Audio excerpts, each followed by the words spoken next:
Well, just like that, the offense looks better. We talk about the strong performance by Jalen Hurts yesterday and some standouts from camp as we begin another episode of Eagles Latest. Hey, what's up, everybody? Cory Nidoh with you here on FanArch. And 2 days ago, or yesterday, I should say, the offense apparently was doom and gloom, according to at least one reporter. And then yesterday, it looked fantastic. And that's why we have to take these performances with a grain of salt, right? Jalen Hurts came out firing yesterday. He completed 3 passes for medium to long gains, and that really set the tone for the offense for the entire afternoon. Devontae Smith, Elijah Moore, those were 2 of the main recipients of the passes from Jalen Hurts during the first team reps. Hurts did end up throwing a pick 6 where Quinyon Mitchell was able to pick it off and take it to the house, which is great to see from Quinyon. We'll talk about him in just a little bit. But then the Eagles, after that, went back into the red zone and ended up scoring touchdowns on back-to-back plays. And even Andy Dalton looked really good.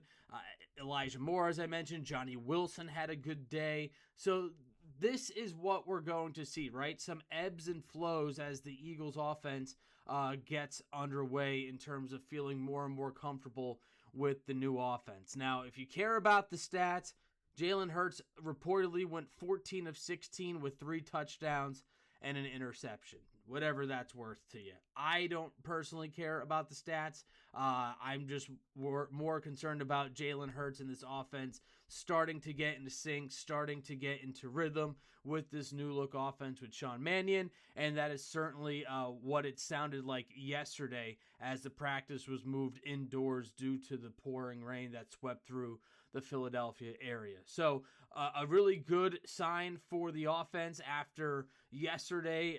The reports came out over the weekend that the offense didn't look so great and there were some issues and all that stuff. And now they bounce back in a big way. And Jalen Hurts making some really tough throws. He reportedly made a throw in Jalen Hurts style where he extended the play with his legs and threw across his body over the middle of the field. Obviously a dangerous throw, but he was able to thread the needle and find a wide receiver, and he was pumped up about it, and he should be, because those types of plays could change a game in the regular season when it counts the most. So Jalen Hurts seemingly feels more upbeat. He looks to be in a better mood based on the videos. You heard his press conference last week, I believe it was, and he just seems more vocal. I don't want to say approachable. I don't think he's never been unapproachable, but I think he just seems to be more outgoing, more open to discussing the changes of this offense. So if QB1's feeling good, that is a really good thing for this Eagles offense. There's no doubt about that. Moving forward now, there might be some concern for rookie wide receiver Makai Lemon. Again, he was not listed on the injury list, but he did not participate in team drills. However, he did participate in individual drills. Now, reports later came out yesterday that it seems like there's 0% that this is a long-term issue. Maybe the hamstring was just barking a little bit and they're going to play it safe with the rookie. But unfortunately, it stunts his development just a little bit and his rapport with Jalen Hurts and the rest of the offense. But obviously, you want to make sure that your first-round pick is going to be healthy for the start of the season. So I don't think it's something to overreact to, but certainly something just to keep an eye on for, because we obviously know he missed some time during those OTA sessions, and now he missed some time with the team drills yesterday. And again, hamstring injuries are tricky, especially for wide receivers. They're constantly running, they're cutting, they're doing all these types of quick cuts and moves. So you certainly want to make sure that Lemon is okay, because he is expected to be a pretty big piece of this offense. Obviously, as we mentioned yesterday, he and Dontavian Wicks dove into how they were starting to build a rapport and chemistry with Jalen Hurts. And that's going to be key for this offense moving forward, because they do need supporting cast members to help out Jalen and Devontae Smith on the offensive side of the football. There's no doubt about that. So We'll see if Lemon practices today, and we'll see how much of a concern it might be if he does not moving forward. But right now, it's going to be a situation where it seems like the Eagles are not worried at the moment about the lack of participation, which obviously is a good sign. But you don't really want to see a rookie miss this much time, especially one that expects to be kind of a vital piece in this offense. Now, again, they do have some wide receivers that are looking to fill the room, right? Elijah Moore had a standout day yesterday, which is good to see for him because he's trying to make this roster. Obviously, you still have Hollywood Brown. Johnny Wilson had some good catches with Andy Dalton on the second team. So there's certainly depth in that wide receiver room. And I think if you look at that room, right, last year and the years before, it's been kind of A.J. Brown, Devontae Smith, and a pretty significant drop-off. This year, it's Devontae Smith, and then the next tier, I would say, are all more closely packed together in terms of skill set and possible production with Lemon, Hollywood Brown, Dontavian Wicks, and Elijah Moore. So I think that could be a good thing for the Eagles. Obviously, that remains to be seen, but I think that a well-rounded wide receiver room certainly can benefit this team. Moving forward to the defensive side of the ball, there's a couple of defensive players that made some big plays.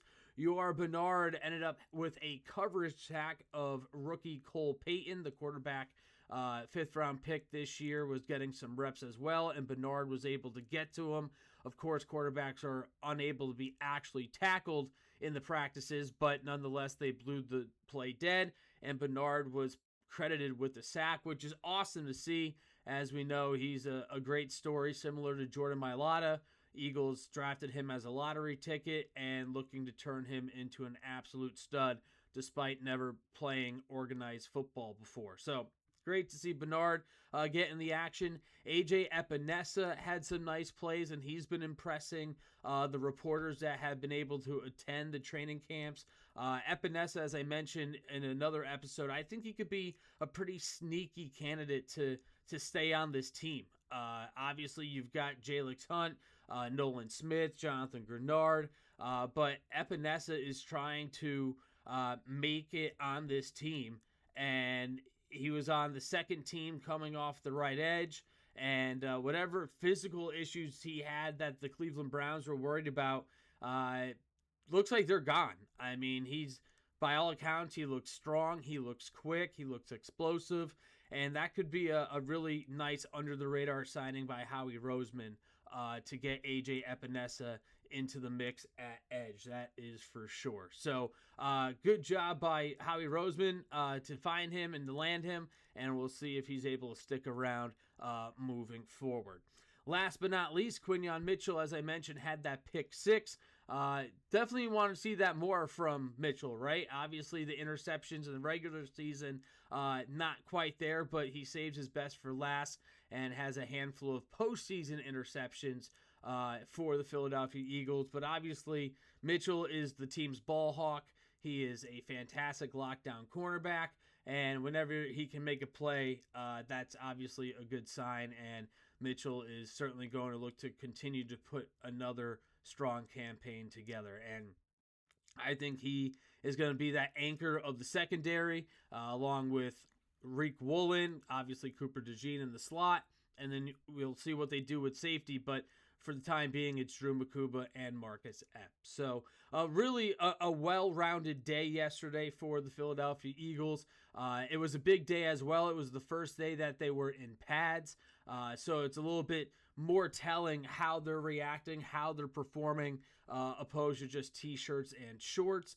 But obviously, the fact that they're wearing pads, it's a big day for the Eagles, as this is a first full week of practice for the team. They got underway a little over an hour ago, and then they will continue tomorrow, and then they will also have a walkthrough on Thursday, and then wrap up on Friday. So a busy week for the Eagles. It's hard to believe, but we'll be having preseason games soon. If I'm not mistaken, the Hall of Fame game is this week as well. And I don't really know where the summer went. Obviously, we still have until August. We still have until Labor Day technically. But it seems like football season's here. I don't know if you guys feel that way, but I certainly am starting to get that itch to see some real football being played in just a couple of months. So let me know your thoughts on the Eagles' offense yesterday. What did you like from the reports? Are you concerned about Mekhi Lemon and this seemingly nagging injury or whatever is keeping him out? And what are you looking forward to here over the next few weeks? I mean, I think the biggest story is obviously the offense and how they look, how much they're in sync, and if they can continue to build off of a strong day like they had yesterday. So we'll talk about how they perform tomorrow, and we'll talk about any other big storylines that might pop up as well. And my dogs are letting me know somebody's at the door. So appreciate you tuning in. As always, thanks so much for watching. Hit the like button, hit the subscribe button, and of course, take Eagles Latest on the go via Apple Podcasts and Spotify. Have a fantastic day, and I'll talk to you tomorrow.